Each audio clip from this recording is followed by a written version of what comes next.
ലോകകപ്പിൻ്റെ കലാശപ്പോരിന് തിരിതെളിഞ്ഞു.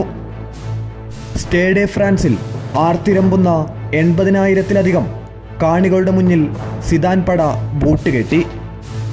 റിവാൾഡോയും റൊണാൾഡോയും Roberto കാർലോസും ദുങ്കയും ബെബറ്റോയുമടക്കം ലോക ഫുട്ബോളിലെ കരുത്തുറ്റ വമ്പന്മാരെയാണ് നേരിടേണ്ടത്. അതുകൊണ്ടുതന്നെ ബ്രസീലിൻ്റെ സർവാധിപത്യമാണ് എല്ലാവരും പ്രതീക്ഷിച്ചത്. മത്സരം തുടങ്ങി തുടക്കം മുതൽ തന്നെ ഇരു പ്രതിരോധ ഭിത്തികളും പരീക്ഷിക്കപ്പെട്ടുകൊണ്ടിരുന്നു. 27-ാം മിനിറ്റിൽ കാനറികൾ പ്രതീക്ഷിക്കാത്ത സമയത്ത് സിദാന്റെ തലയിൽ നിന്നും ഒരു ബുള്ളറ്റ് ഹെഡർ ബ്രസീലിന്റെ ഗോൾ വര തുളച്ചു.